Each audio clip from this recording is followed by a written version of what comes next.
Le CN, dans la personne de M. Paul Humpert, a été reçu par le président. Avec sa délégation, ils ont été reçus par le président Patrice Talon à propos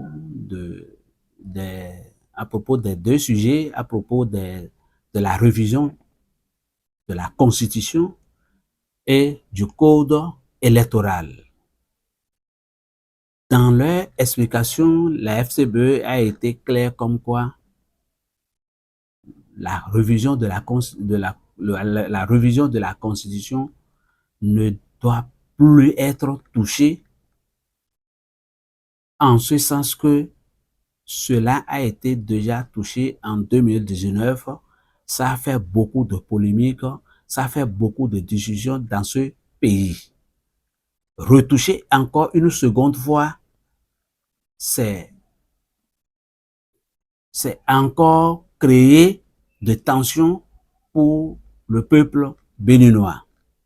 Quant à ce qui concerne le code électoral, le secrétaire exécutif national a été clair en demandant au président que lui et son équipe et la FCBE, ils sont d'accord à ce qu'on modifie les différentes dates. Il a eu à justifier cela en disant que le nombre de jours qui est donné à la Sénat, on peut revoir ça et faire de petits décalages pour que le code électoral soit ce que nous voulons pour aller aux élections.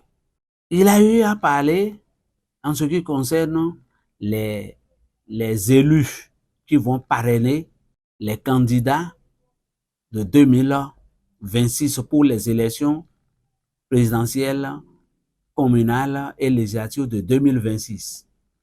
À ce niveau, la FCBE a été encore claire en disant que, compte tenu du calendrier de la Sénat et des propositions que eux autres FCBE sont en train de faire maintenant là, il faut que ce soit les nouveaux maires, les nouveaux députés qui vont parrainer les candidats de 2026.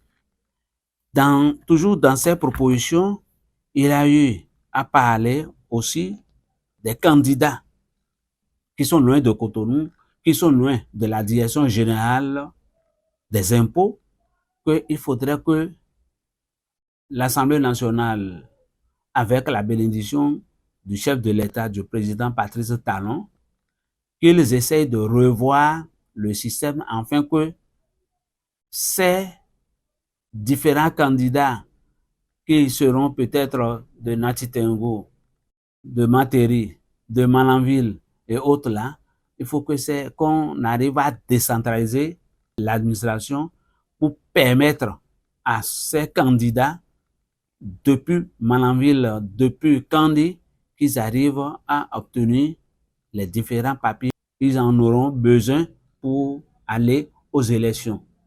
Cela veut dire, en termes terre à terre, comme les gens le disent, de rapprocher l'administration des administrés. C'est ce que la FCBE est en train de proposer à l'Assemblée nationale, aux députés de l'Assemblée nationale, avec la bénédiction du chef de l'État. En ce qui concerne les cautions,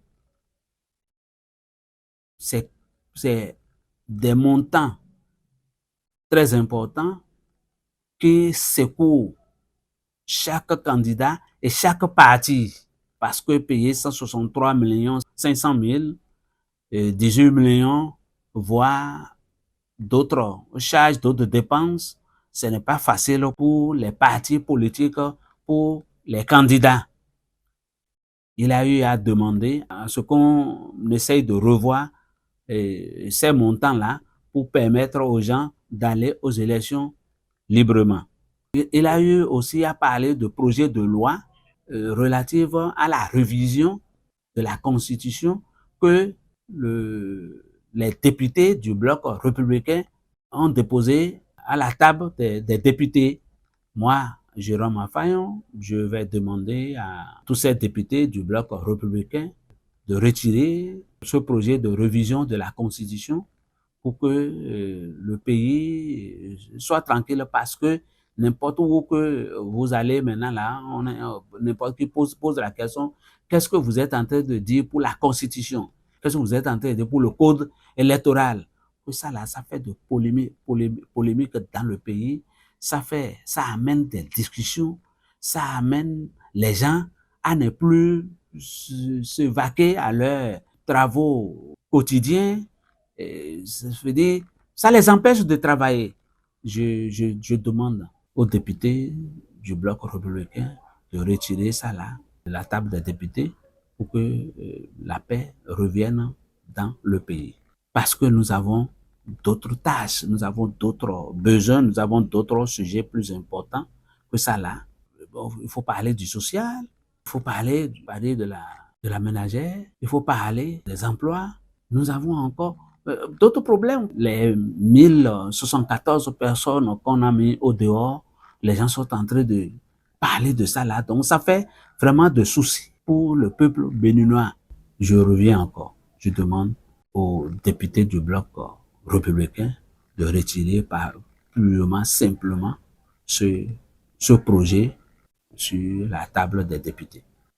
D'après les propos du secrétaire exécutif national, ça a été clair comme quoi on n'a pas besoin de toucher la Constitution pour aller aux élections. C'est le code électoral qu'il faut toucher quelques dates. Et si tout le monde arrive à s'entendre sur ça là, nous allons nous reposer dans le pays.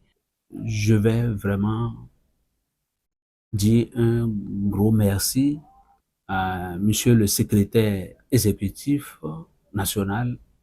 Je veux aussi présenter toutes mes gratitudes à l'ensemble des membres de bureau qui l'accompagnent pour leur intelligence, pour nous avoir facilité la tâche, parce que depuis toujours, les partis politiques qui sont en train de défiler devant le président de la République, on n'est pas encore arrivé à voir ces genres de propositions.